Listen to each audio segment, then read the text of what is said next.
Hello বন্ধুরা, আজ আমি আপনাদের সঙ্গে শেয়ার করব মেদিনীপুরের স্পেশাল গহনা বড়ি বা নকশা বড়ি।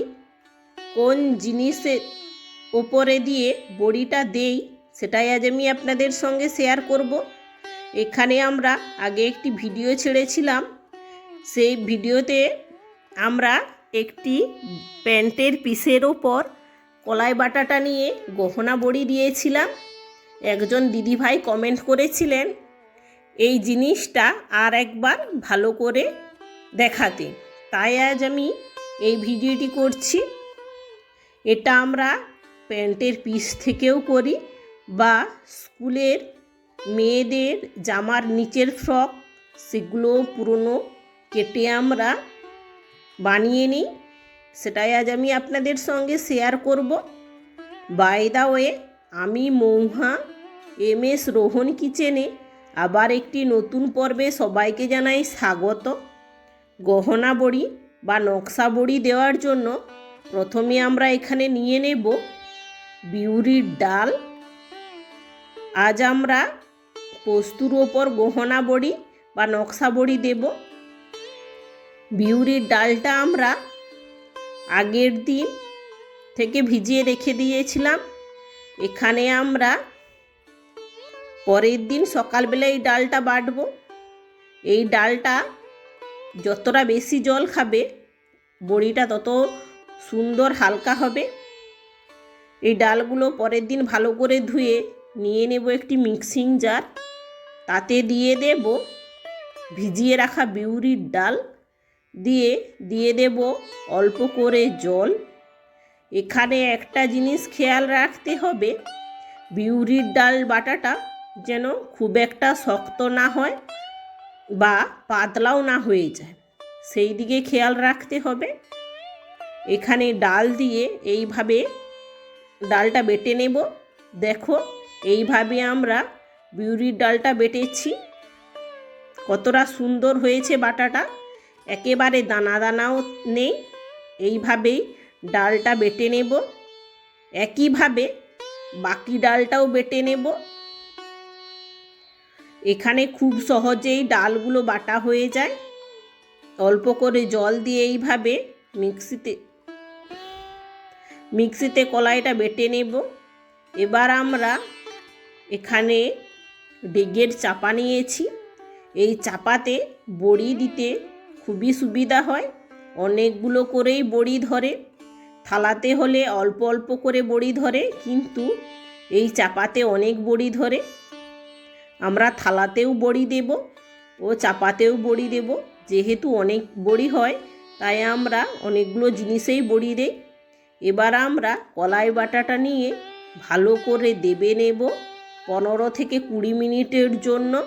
এখানে কলাইটা যত ভালো দাবা হবে বড়িগুলো তত হালকা হবে। এই বড়ি শীতকালেই দিতে হয়, বিশেষ করে গহনা বড়ি। একটু বেশি রোদের তাপ থাকলে বড়িগুলো ফেটে যাবার সম্ভাবনা থাকে, তাই যত বেশি ঠান্ডা হবে এই গহনা বড়ি দিতে তত সুবিধে হবে ও বড়িগুলো খুব ভালো হবে। এইভাবে কলাইটা ভালো করে 20 মিনিট দেবে নেব। 20 মিনিট পর কলাই দাবাতে দিয়ে দেব স্বাদ মতো লবণ। এখানে খুব একটা বেশি লবণ দেবেন না, আপনারা চেখেই লবণটা দেবেন আন্দাজ মতো। এইভাবে লবণ দিয়ে আরও 5 মিনিট দেবে নেব। এই গহনা বড়ি আমরা এই গ্রামে অনেক দেই, আর সবাইয়ের বাড়িতেই কম বেশি বড়ি হয়। আমরা এই বড়িগুলো সারা বছরের জন্য দিয়ে রাখি। এই বড়িগুলো মাঝের মধ্যে রোদ দিয়ে রাখলে 1 বছরের বেশিও ভালো থাকে, কিন্তু খেয়াল রাখতে হবে বড়িগুলো যাতে মাঝের মধ্যে রোদ খাইয়ে নিতে হবে, তাহলেই বড়িগুলো খুব ভালো হবে। এইভাবে কলাইটা আরও 5 মিনিট দেবে। নিয়ে নেব কাপড়ের প্যান্টের পিস বা স্কুল ড্রেসে নিচের ফ্রকের কেটে নেওয়া অংশটা। এইভাবে আমরা কাপড়ের পিস প্যান্টের পিস বা ফ্রকের পিসগুলো নিয়ে নিয়েছি। দেখো এইভাবে আমরা টেলারিং মেশিনে সাইজ করে কেটে নিই ও এই মাঝখানে ছোট অংশটা আমরা হাতেই সেলাই করে নিই, সেখানে কাকুরাও সেলাই করে দেয়। এইভাবে আমরা দুটো পিস করে নিয়েছি। এগুলোতেও বড়ি দিতে খুবই সুবিধে হয়। দেখো, এই জিনিসটাই আমরা বলি প্যান্টের পিস, এই জিনিসের ওপরেই আমরা বড়িটা দেই। এই জিনিসটাকে একজন দিদিভাই বলেছিল ভালো করে দেখাতে, তাই আমি আপনাদের দেখিয়ে দিচ্ছি।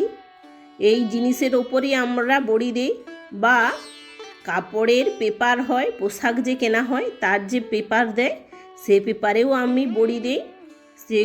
সেই ভিডিওটা পরের ভিডিওতে আপনাদের দেখাবো।